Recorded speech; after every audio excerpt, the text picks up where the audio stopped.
Hello guys, good evening. So, it's me again, Pusong Ligaw. Um, before ko mo proceed sa akong situation dito is paki-like naman po, paki-share at saka paki-subscribe na din paki-pindot na lang din sa notification bell para ma-update kayo sa mga video ko na gagawin ko, right? Kahit hindi man kaaya-aya yung mga video ko, at least malaking tulong din ito para sa akin, no, na isang small YouTuber lang po, no? Alright, so may i-share lang po pala ako sa inyo.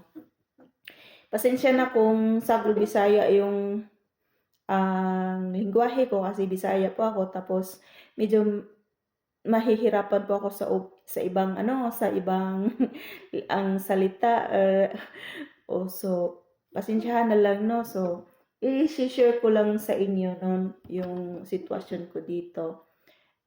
Sa hindi pa nakakaalam, ako po ay andito sa Saudi Arabia. Mag-running 8 years ko this year, 2025. So, iisa lang po ang amo ko since started, no?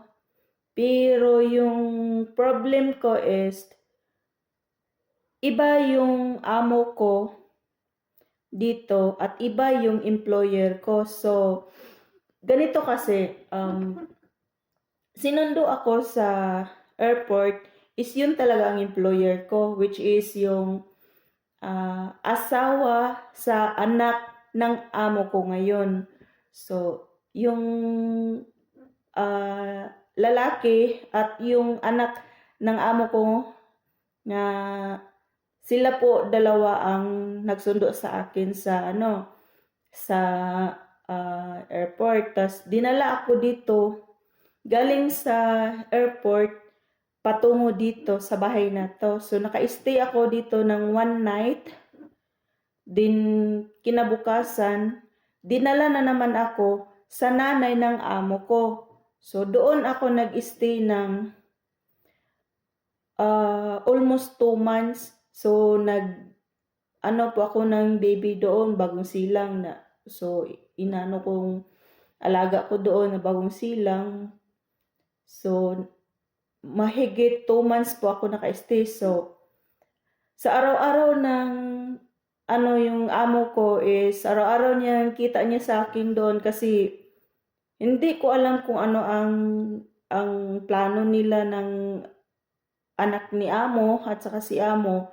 Tapos nang nalaman nila na marunong pala ako mag-Arabic, so yung amo ko nag-decide siya na kukunin ako. So nagustuhan po ako sa amo ko. So binigay naman ako sa nanay ng amo ko. So binabalik ako dito. So naka-stay ako dito mga 5 days. Pagbalik ko, kinuha na naman ako ng employer ko. So kinuha niya ako doon sa kanila. Nag-stay ako ng 1 month. Ngayon, naghanap sila ng bagong katulong. Nahirapan na mag-adjust yung amo ko dito. So, kinuha na naman ako ulit kasi gustong-gusto talaga ako ng amo ko dito. So, simula noon, after ko, 'di ba? 2 month 1 month basta almost 2 months ko to sa nanay ng amo ko. Tapos kinuha ako, binalik ako dito, 5 days ako nag-stay dito sa amo ko ngayon. Tapos kinuha na naman ako sa employer ko mismo. Nag-stay ako ng 1 month doon. Tapos binalik naman ako dito. So simula noon hanggang ngayon, running 8 years na po ako. So ang naanuhan ko lang is, yung mga panahon na yun, paiba-iba ang nagpasahod sa akin. Siyempre, unang sahod doon, tapos sa pangalawang sahod doon sa employer. So, pangatlo, iba na din ang nagpasahod sa akin, which is yung anak ng amo ko na lalaki na galing sa Amerika. So siya na, simula noon pag-uwi galing sa Amerika hanggang ngayon, yung anak na lalaki ni amo ko is yun ang nagpasahod sa akin. So, yung ang sitwasyon is after 2 years contract, hindi po ako umuwi. So, nag-extend ako. So, nakuha ko yung, kasi hindi ako umuwi, so, kinuha ko yung plane ticket. So, may refund nga plane ticket. So, nakuha ko yun, 1.5. Tapos, simula noon, dumaan ng ilang years, naging 3, naging 4, naging 5, naging 6, hanggang naging 7. Hindi na po ako kumuha ng another nga plane ticket. So, may dalawang bisis na hindi na ako kinuha yung 3, 4, 5 to 6 nung years na plane ticket nga. Supposed to be after 2 years, dapat i-refund nila, pero hindi ko kinuha. So, kasi wala akong idea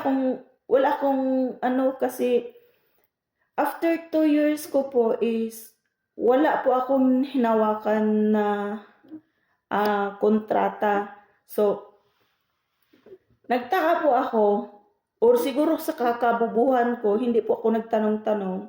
So, na-realize ko na what if kung uuwi ako or pauwiin ako, makukuha ko ba kaya ang year of service ko na wala naman silang kontrata na, or wala naman kaming kontrata na hinawakan, except lang sa 2 years ko na kontrata nga matagal nang na end of contract. So, yun yung nakapagbagabag sa isipan ko kung paano ba, kung ano na ba ito, kung ano bang gagawin ko. So, wala po akong pagsabihan kasi yung mga ibang tinatanong ko dito is, iba naman ang sitwasyon nila. Sila is may kontrata. Ako lang talaga ang bukod tangi na walang kontrata, pero umabot ako ng 8 years sa isang amo lang, pero hindi ko naman sa employer. So, nagustuhan niya ako dito hanggang ngayon. Ayaw pa nga akong pauwiin, pero ang sa akin lang is, may mahabol pa ba kaya akong year-end of service na wala naman kaming kontrata. So, hopefully na may makapag-advise sa akin or sino kaya pwede niya kong lapitan, no? Kay, based good sa, ito pa ha, na yung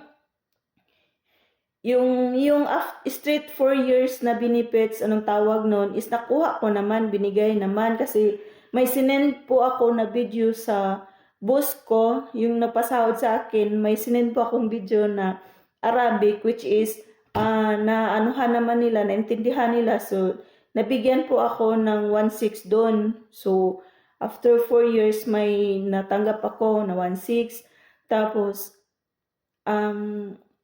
so yun na nga, pero nagsalita sinabihan ako na supposed to be, hindi daw siya pwedeng magbigay sa akin yung hiningi ko kasi wala kaming kontrata na hinawakan, which is si boss, kasi nagpasahod lang siya sa akin, pero hindi na-renew yung kontrata ko. So ngayon, nais ko na sanang ipa-renew yung kontrata ko or ipaano yung kontrata ko, pero hindi ko alam kung papayag ba sila kasi as of now, nandoon sa Turkey, yung employer ko mismo, nagpapagaling siya doon. So, yun ang naanuhan ko kung, Diyos ko, wag naman sana, no? Kasi may sakit eh. Yun lang talaga yung ang ano ko kung makukuha ko pa ba, no, yung year-end of service ko na wala naman kaming kontrata. So, hindi ko alam kung walang makakasagot. Nagtanong-tanong din ako, tapos wala din silang mga alam. So, wala po akong kilala na pwedeng matanungan. Tapos, sa sitwasyon ko naman dito, taong bahay lang po ako, hindi po ako lumalabas, hindi po ako sumasama sa amo ko. So, pinagkatiwala sa amo ko dito ang bahay. Kaya, isa pa, bakit hindi po ako umuwi?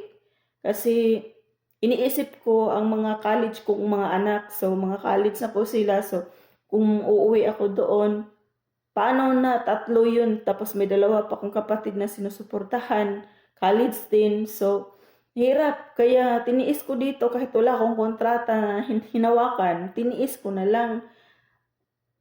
Maganda naman ang ano nila dito sa akin, pero yun lang talaga yung problema ko is yung what if kung gustuhin ko nang umuwi, tapos kasi nagbabalak ko this year nga uuwi na ako kasi graduate ng anak ko eh.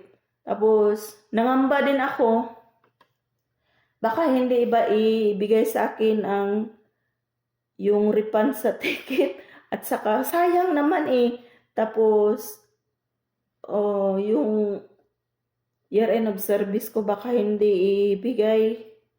Tapos sino ang pwede kong malapitan? Yan lang talaga ang problema ko. Sana naman sa ganitong may makarinig at saka makapag-advise sa akin kung anong gagawin ko. Sana naman nilabas ko lang tong video para may sa akin, makaturo sa akin kung anong dapat kong gawin. No, kahit sa uwa hindi ko alam. Anyway, yung agency ko is narinig ko dati nga na-close daw. So hindi ko alam kung anong sitwasyon doon. Basta wala na tapos wala naman nakapagsabi sa akin. Walang nangungumusta sa akin na taga-agency din sa akin, okay ra ba ko dito, ganun. Wala nangungumusta. Oo. Pero maganda naman ang kalagayan ko dito. Wala naman ikabahala sa sitwasyon ko. Yun lang talaga yung problema ko is paano paano ba mag-renew, kung i-renew ba nila. Basta ang daming nakakabag-abag sa isipan ko eh. So, yun, ginagawa ko lang tong video para mabigyan naman ako ng advice or may makapagturo sa akin kung siya akong buhaton, asa ko paingon, ganon. So, hopefully na makatabang na ako, at makatulong sa akin kung anong gagawin ko. So, yun lang talaga. So, salamat po sana may mag-contact sa akin, para masabihan ako or matulungan ako. Thank you. Maraming salamat po sa nakinig.